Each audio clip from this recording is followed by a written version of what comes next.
center and turn them into a commercial use. The commission recently passed an a change to that regulation that allowed, I think, for increasing the floor area 50%, right? Okay. So my position on that is that the commission should allow those properties along Route 7, which could be converted into small professional offices, et cetera, but allow the construction of new buildings that look like historic structures. So we end up with something that adds to the tax base and at the same time maintains the character of the town. That balance is important, and that can be accomplished by further modifying that regulation. Real quick to answer you again, but I think the success is defined by exactly what Megan described. Small stores, affordable rents, mixed use, you got a housing component, you got a retail component, you got an office component, all over the train station. I think what Megan described is what would be a success. Well, you have ownership by many, and I think that's important. You know. I'd like to point out that it wasn't deaf ears. They were maybe stuffed with a little cotton and hard of hearing, but not deaf. There are very difficult things to overcome in Cannondale that have to be dealt with. I might point out that right now would be a fantastic time to form a commission in concert with P&Z because the plan of development is due in 2019. So essentially we have a little over 3 years to make that happen. And then we're stuck with that plan for another 10 years. So if we don't do something immediately, we're not going to get anything done for a very long time.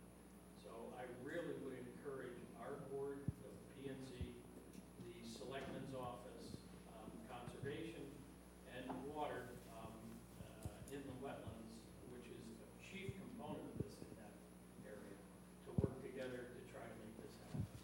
And now will be the time, I think. For the record, this is John Wilson. He's former chairman of Planning and Zoning, and he's on our commission.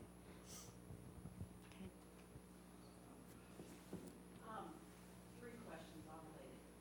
Are you able to say what a ballpark price of Cannondale would be? Two, when you say the town needs to do something, are you speaking of the board of selectmen, essentially? And then three, because I don't know exactly how all this works, does planning and zoning have their own set of laws, or is that part of it, charter as well, or is it standalone thing? I have no idea what it would be worth. I mean, until you actually put it together and see what you have. But, and yeah, well, the funding needs to, I mean, a range, I mean, just. You know, Just curious. I mean, you have to go through an appraisal process to determine the value of each parcel. Then you have to engage in negotiations with each owner. And, you know, it's a logical process. You know, as far as the entity that has to take the charge of this, I mean, it's the Board of Selectmen. You know, this commission has actually no authority other than that of moral suasion. So, you know. and the third point, planning and zoning, you know, has its regulations, but it does have the ability, or anybody has the ability to make an application for a zone change. And Can I you know, just- it could be changed. I just want to add one thing to the planning and zoning, which is I do think that a lot of businesses are hindered from coming to Wilton because they look at spaces with limited use, and planning and zoning is an overall issue that I think there should be a strategic look at all the areas along Route 7, because I know, you know, I don't want to throw you under the bus, Tim, but there are some spaces that Tim had even evaluated for potential restaurants, but you can have one thing on Route 7 that might be Orem's Diner, and it's a restaurant, and it's flourishing, and it's commercial, but across the street is zoned as commercial, but office or design enterprise. And so there does need to be some kind of green lighting of potential business spaces for, We you know, their totally agree. ideal That's in our use. strategic recommendations. I mean, our town hall sits in a residential zone. I mean, give me a break. Can't we go down Route 7 and get these parcels zoned correctly? Yeah, you Yes, know, a there are, start, but there are a lot of places where, you know, you can have a barber shop, but not a restaurant or a gift store, Right. and it's just, it's no, very odd. Yeah, I totally agree. Okay, I guess we're running out of time. Just a couple quick things that planning and zoning could do now. I've already mentioned the adaptive use regulation and how that could be enhanced to promote some further development. Secondly, this may seem a little odd, but as landlords, the things we're seeing principally these days is all some sort of personal service use, a tenant that has offering some kind of personal service or food. Those are the two uses that we're seeing on vacant spaces that we have. Now, Wilton, for example, has a regulation in Wilton Center that prohibits any kind of a drive-up food use. I mean, you can do it on, I believe you can do it on Route 7, but you can't do it in Wilton Center. You can do it for a bank in Wilton Center, but if Starbucks wants a drive-up, you can't get it. I think that should be changed. The other thing is, anytime you do a food use in the town of Wilton, you have to get a special permit. Now, let me explain to you what a special permit involves. You've got to hire a surveyor. He's got to identify all the properties within a distance of 500 feet of your location. You have to get the name and address, mailing address. You have to supply to the Planning and Zoning Commission envelopes for public notices to go to each one of those property owners. It's got to be published in the town, in public media at least twice in advance of a public hearing. You're probably going to have to hire a traffic engineer and a lawyer, okay? So here's a fellow that wants to open up a coffee shop for 1,000 square feet, and he's probably going to spend $20,000 in professional fees and at least 3 months of time before he ever gets a decision as to whether or not he can open up his store. That should not happen. Now, if somebody wants to come into a town, into Wilton and wants to open a 10,000 square foot restaurant, well, maybe a higher level of scrutiny in that context is appropriate. But I think if you got a mom and pop shop that's under 2,000 square feet, they shouldn't have to go through this special permit process. These are one of the reasons, it's these kinds of reasons that Wilton has got an anti-business reputation. Well, let's do this. We have sort of the lightning round. There's some other ideas that came in that we're going to flash up on the screen quickly. A film commission to facilitate and encourage motion picture and television production in Wilton. Bigger, more attractive signs on Route 7 to direct people to Wilton. Small chain stores to pull people from Route 7 to Wilton Center. A playground in Wilton Center. A town ombudsman for businesses. Rezoning to attract anchor businesses. Turn Shanks Island into a destination park. Along those lines, we had talked, some of the other ideas that have been talked about are some sort of connecting pedestrian bridge, perhaps even car bridge somehow, from Route 7, opening up Route 7 into Wilton Center. Given that you've got, what is it, Old Highway, Kings Highway, that's right there, right, pretty much across from Town Hall, that joins up right to Shanks Island and Stop and Shop. You've got the medical building that's coming in. You know, you've got a lot that's coming in right in there. It would be great to open that up and let people know that we do exist in Wilton We Center. looked into that, Heather, and the railroad company won't let you do it. Can't get it past the railroad. No grade crossings are allowed in Connecticut anymore. They won't let you do the bridge. Existing are okay, but you cannot put in No. a new grade crossing over a railroad. Anyway, just keep going. French. I thought we were having no-nos here. But it was, every idea is a good idea. Out of the state, it's not local. Temporary ice rink in Wilton Center. I know that that's something that's a hot topic right now on Facebook. Connect Wilton Center with Route 7 via Old Ridgefield Road by Shanks Island, I guess. So we thought also, any ideas from the audience, anything that, Yes, Douglas Cutler, I'm a landlord, and I got 2 properties, and one of the things that I brought up to Bill Brennan some time ago was to have maybe a forum, a small business forum, landlords get together. The ICSC has what they call this sort of deal-making, conference. And those things are wonderful, because all the landlords, all the tenants, they get together and they make deals, So if there's if it's maybe half a dozen, or maybe even a dozen, and the landlords get an great invitation to come to that. And it's a semi-annual thing, so that we can all solve the same problem sort of together. Perhaps because we have the biggest financial stake, and we can try to do it with government, but then it's really in the responsibility of the landlords too. So maybe some landlords could exit out, sell their property.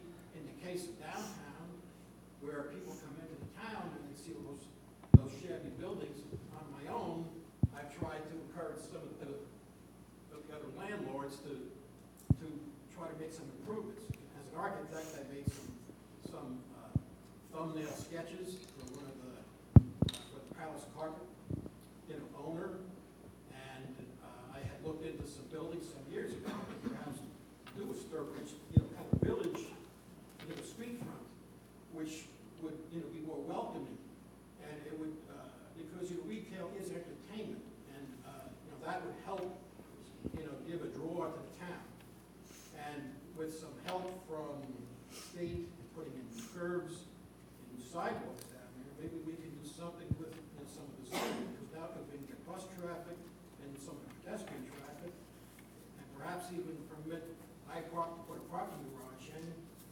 Maybe we can relax some of the parking, so that we have more flexibility, because a lot of those properties down there are, do not conform because of all the setbacks or the road windings that took place some years ago, plus the river. So there's a lot of issues down there that limit the ability of the landlords to be able to do things to their property. right. Correct me if I'm wrong, I know that there was just a resolution passed in front of Planning and Zoning that helps expand how much parking the landlords can offer. So, I think that those are all completely doable things and important to take a look at. There's a mechanism in place to give some notification to the property owners when someone wants to get a variance. And you just address that, And, but maybe there should be some kind of mechanism to have this forum. Well, I think that forum idea is a great idea, and that's something that we could, as a commission, we could facilitate. We could gather the landlord names, and we could send out the invitations.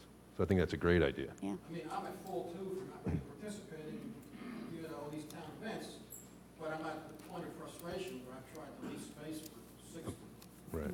7 years, I can't lease it. Yeah. And the market is just so abysmal. John? John Keller, Meridians. I want to refer everybody to Tim Berg's 2 articles on Good Morning Wilton. And when I read that, I was just so impressed. I thought to myself, I'm coming back in 2030, and I want to see that too. But, so much has been done to the town center lately, incrementally. There's a small step the town can take right now, and I think draw many more people there. If you've ever been to the town center at 6:30 in the morning, it is a hub of activity. There are people running, walking their dogs, riding their bicycles, coming to work. It's really an exciting place, and you see a lot of friends. What I would suggest is, with all these people running up and down and walking on River Road, and they run around to Route 7, is that the town establish this as a run, walk, bicycle area, and exercise area. And it'll just draw children, adults to it as a first step, very simple. and later a playground.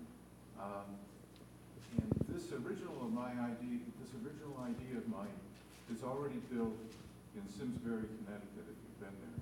They have an abandoned railroad behind the main center, and they've built a playground. They've built a large area where they can have musical productions, high school graduations, and it is constantly busy. There's lots of parking, and everybody shops there too. So just an idea. You know, it's interesting that you say that.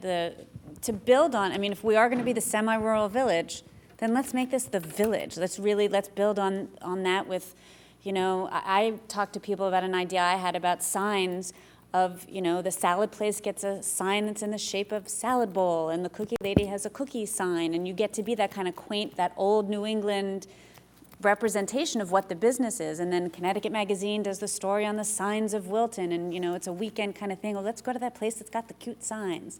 Along those lines, you know, you've got your you know, the place where people come to gather, and you have a town green where people gather. You have a playground where people gather, and we are that village. First, thank you. I appreciate that. But I totally am on board with the Cannondale thing, but as we were talking about that, it was occurring to me, somebody said something about there's a river there's a train station. You know, it occurs to me that there's also a river in town center, and it's completely underutilized. There's a train station, and I know there's a grant, and maybe sometime in our lifetimes there'll actually be a bridge, but like, let's get the bridge built from the train station right over into town center. I totally agree with the whole walking, running thing. You had 3 or 4 things up on that previous slide that I think with the will and probably very little capital are doable in anywhere from 6 months to 2 years. Shanks Island, we already have a playground at Merwin Meadows. It could be upgraded, but especially with what they did to reconstruct that little part of the NRVT, you are right there. You are in town center when you're at that playground. You walk in 5 minutes, you're there. Yeah, I like in summertime not to have to pay every time I go into the Well, park. okay, but that's a solvable problem. I mean, you know, Yeah. that's a very solvable problem. Yeah, but I also liked in your article when you wrote, I mean, I feel like Merwin Meadows, I moved here in 1977. Merwin Meadows was a big deal when we were in middle school.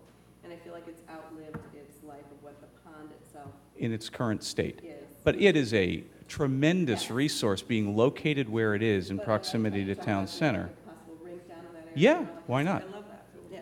Yeah, I mean, there's been this chatter on, if you do the Facebook thing, there's been this chatter on Facebook over the last couple of weeks about, because it's getting cold, like, let's do a skating rink. I mean, there is a giant field right there at Merwin Meadows, which is level, it's big, there's a path that gets you right to Connecticut Coffee for hot chocolate, et cetera, and right to your store for monogrammed skate bags. Like, that should be easy.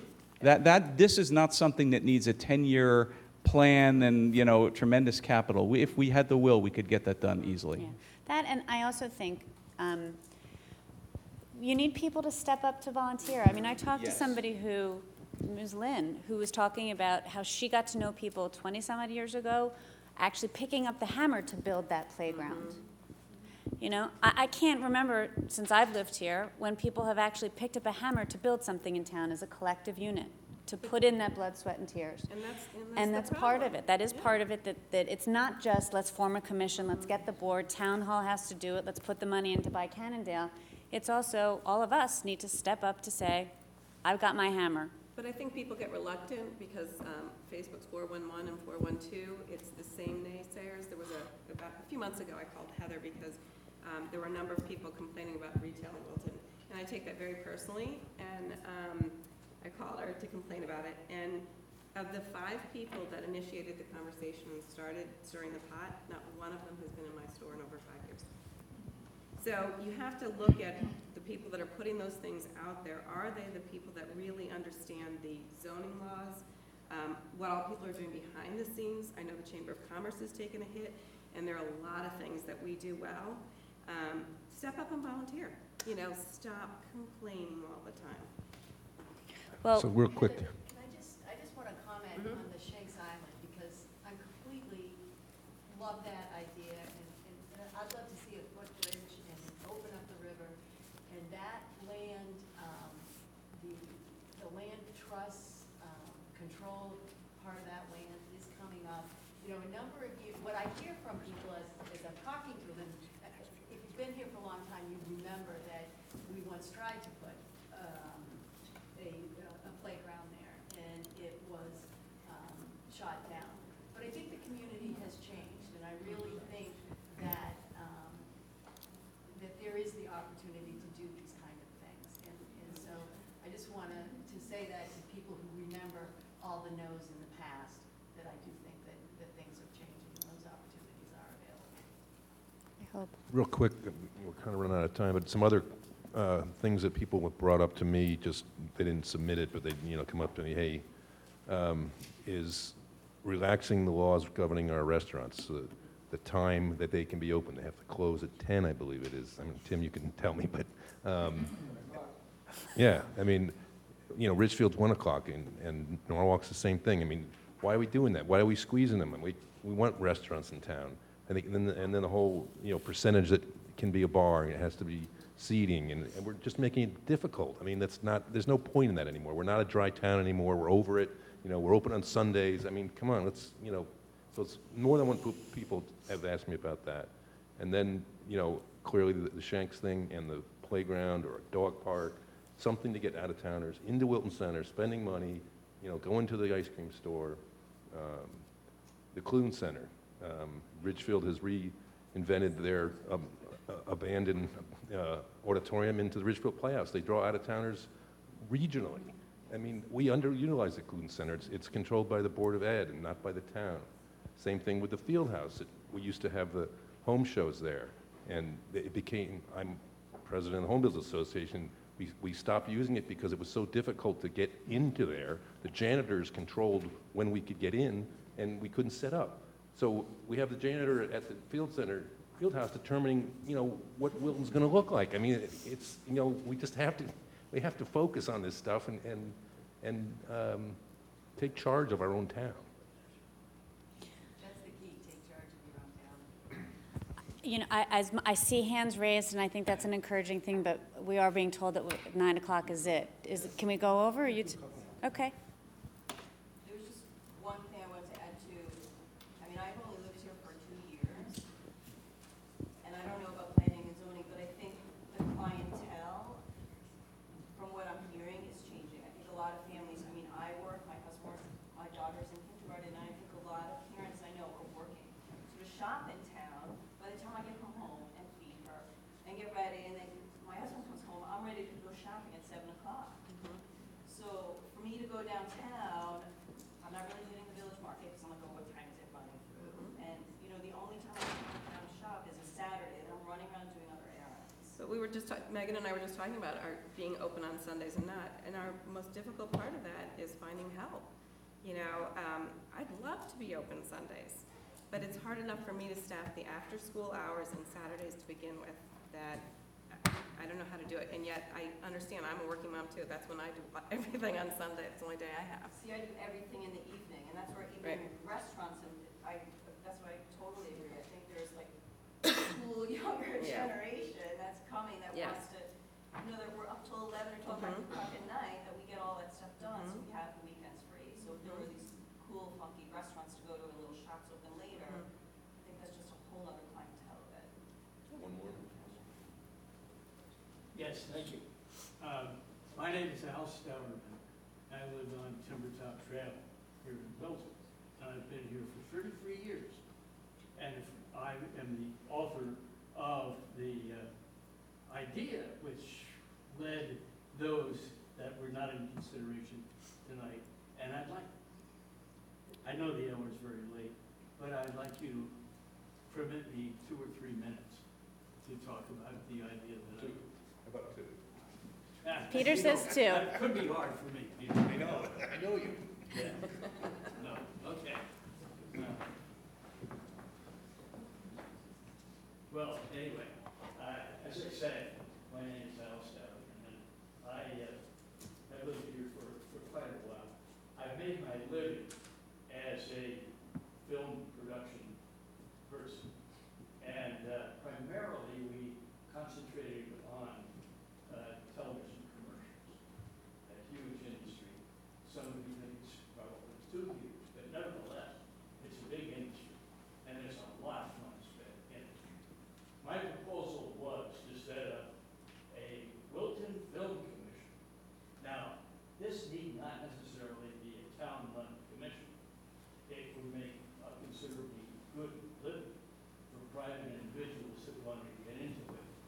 participate in the money that changes hands during the production of the TV commercial, or naturally a theatrical film. I said that I lived in Wilton, but for a period of 33 years, but a lot of that time was not spent in Wilton. That time was spent in New York and in Hollywood, where we were producing television commercials, or other people were producing television commercials with a company I worked for, Procter & Gamble, in Cincinnati. Al, how would it work in terms of bringing that kind of business here? We got to wrap up. The way it would work is that you would have a couple $100,000 of money spent locally over the course of a month, maybe a week. I don't know. It depends on how well we do. I don't know why such a thing is not tremendously attractive in Wilton, but I would submit to you that the reason is there has not been the encouragement that should have been made. And people simply are not aware of what a terrific location Wilton is, mainly because older buildings, historically important buildings, which people and I have a lot to do with these days, since we both serve on the commission for the historical district and the historical buildings in Wilton. Okay. But So reaching out to the film industry, I think it's great. We got to wrap up. the money that would come in spurts, and I think it would come in immediately. Immediately, not waiting 5 years or 10 years for development to take place. And it would not affect the development that some people would like to see. Instead, we would encourage that things would remain exactly the same, because this is why people would like to film in Wilton. But what is needed is somebody to facilitate that, encourage it, and support it, so that they could call some people here in Wilton who said, well, can we find such and such a location in your town? Or could we find somebody locally who could have a crew of 50 people for a period of, say, 5 days, fed 3 meals a day? Okay, Al. Sounds good. Thank you. Thank you. Next steps? In terms of, anyone has any other ideas, getting in touch with the I think we got to wrap up, but I EDC? just want to put a more positive spin on it. We've kind of been slamming our own town. I know everybody here loves Wilton, or they wouldn't be sitting here, and it is a great town. There's, great assets. We like one of the best historical societies in the state. I mean, it just, we just want it to get better. But it's, I don't want to think that, we think it's a bad place to be. It's a great place to be, and I just want to make it greater. My family's been in business in Wilton since the mid-1940s. I've had my career based here since 1970. Seen a lot of changes over that time period, almost all of them very wonderful. And Wilton's been on a very productive path for a long time, and I'm sure that's going to continue. We just need to marshal our ideas into action, which I'm completely confident is going to happen. Thank you for coming. Thank you all for coming. There's some refreshments in the back if anybody would like.